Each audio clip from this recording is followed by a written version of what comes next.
सदियों की ठंडी बुझी राख सुबुगा उठी, मिट्टी सोने का ताज पहन इठलाती है। दो राह समय के रथ का घर घर नाद सुनो, सिंहासन खाली करो कि जनता आती है। सिंहासन खाली करो कि जनता आती है। स्वागत है दोस्तों आपका अपने चैनल एबीसी हिंदी में।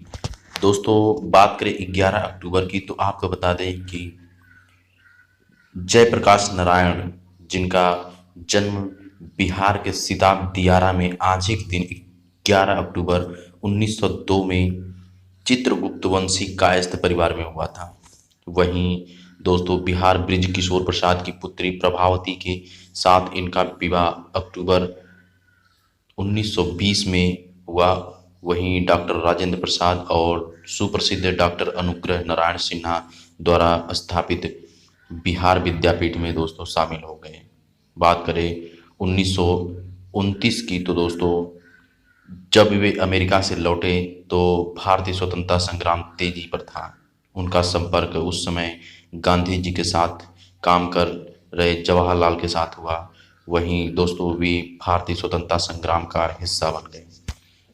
बात करें 1932 की तो दोस्तों महात्मा गांधी और पंडित जवाहरलाल नेहरू अन्य महत्वपूर्ण कांग्रेसी नेताओं के जब जेल जाने के बाद उन्होंने भारत में अलग अलग हिस्सों में स्वतंत्रता का नेतृत्व किया।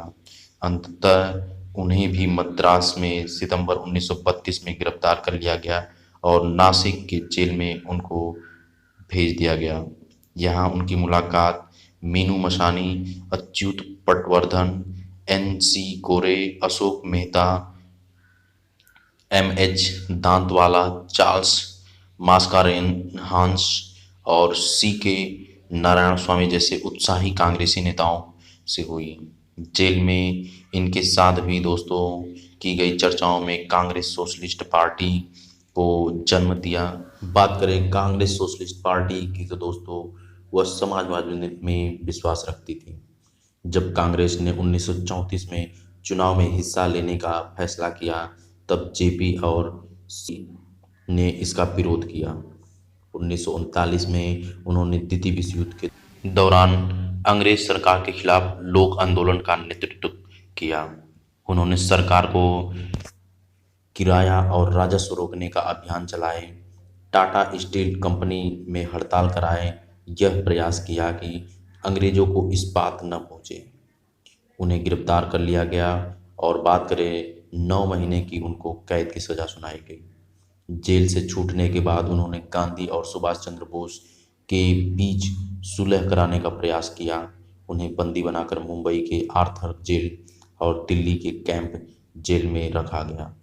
वहीं 1942 में भारत छोड़ो आंदोलन के दौरान वे हजारीबाग जेल से दोस्तों भागने में सफल रहे। उन्होंने स्वतंत्रता संग्राम के दौरान हथियारों के उपयोग को सही समझा और उन्होंने नेपाल जाकर आज़ाद दस्ते का गठन किया, उसे प्रशिक्षण प्रदान किया।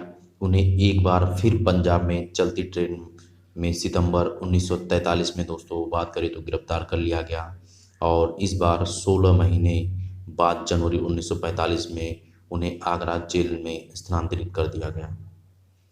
वहीं इसके उपरांत गांधी जी ने यह साफ कर दिया कि डॉक्टर लोहिया और जेपी की रिहाई के बिना अंग्रेज सरकार से कोई समझौता नामुमकिन है और तमाम कोशिशों के बाद दोस्तों दोनों लोगों को अप्रैल 1946 में आज़ाद कर दिया गया। और 1948 की बात करें तो दोस्तों उन्होंने कांग्रेस के समाजवादी दल का नेतृत्व किया। बाद में गांधीवादी दल के साथ मिलकर इन्होंने समाजवादी सोशलिस्ट पार्टी की दोस्तों इन्होंने स्थापना की और 19 अप्रैल 1954 में गया बिहार में दोस्तों उन्होंने विनोबा भावे सर्वोदय आंदोलन के लिए जीवन समर्पित करने की घोषणा की।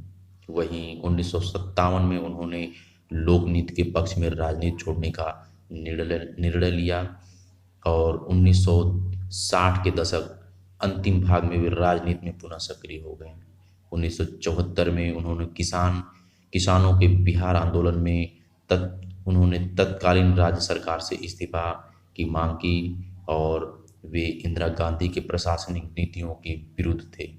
गिरते स्वास्थ्य के बावजूद उन्होंने बिहार में सरकारी भ्रष्टाचार के खिलाफ व्यापक आंदोलन दोस्तों चलाया। उनके नेतृत्व में पीपुल फ्रंट ने गुजरात राज्य का चुनाव जीता। 1975 की बात करें तो दोस्तों इंदिरा गांधी के आपातकाल की घोषणा की, जिसके अंतर्गत जेपी सहित तमाम लगभग 600 से अधिक उनके विरोधी नेताओं को बंदी बना लिया गया। प्रेस पर सेंसरशिप लगा दिया गया और जेल से जेपी की तबीयत दोस्तों दिन पर दिन खराब होती चली गई। 7 महीने बाद उनको रिहा कर दिया गया और 1977 में जेपी के प्रयासों से एकजुट विरोध के पक्ष में दोस्तों इंदिरा गांधी को चुनाव में हार का सामना करना पड़ा।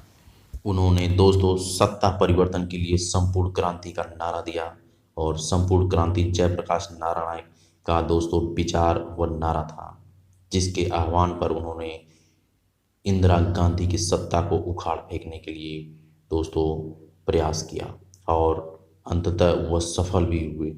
लोकनायक ने कहा कि संपूर्ण क्रांति में 7 क्रांतियां शामिल हैं, जिनमें राजनीतिक, आर्थिक, सामाजिक, सांस्कृतिक, बौद्धिक, शैक्षणिक और आध्यात्मिक क्रांतियों का पूर्णतः मेलजोल था।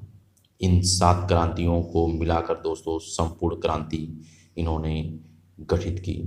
पटना के ऐतिहासिक गांधी मैदान में जयप्रकाश नारायण ने संपूर्ण क्रांति का आह्वान किया और मैदान में उपस्थित लाखों लोगों ने जात पात, तिलक, दहेज और भेदभाव छोड़ने का पूर्णतः संकल्प लिया। उसी मैदान से हजारों लोगों ने अपने जनेऊ तोड़े थे और एक नारा गूंजा था, जात पात तोड़ दो, तिलक दहेज छोड़ दो, समाज में प्रवाह को नई दिशा में मोड़ दो, नई दिशा में मोड़ दो। संपूर्ण क्रांति की तपिश इतनी भयानक थी कि दोस्तों केंद्र में कांग्रेस की सत्ता डगमगा गई और अंत में कांग्रेस को सत्ता से हाथ धोना पड़ गया। जयप्रकाश नारायण, जिनकी हुंकार पर हजारों नौजवानों का जत्था सड़कों पर निकल पड़ता था, बिहार में उठी संपूर्ण क्रांति की चिंगारी दोस्तों देश में कोने कोने पर में आग बनकर भड़क उठी।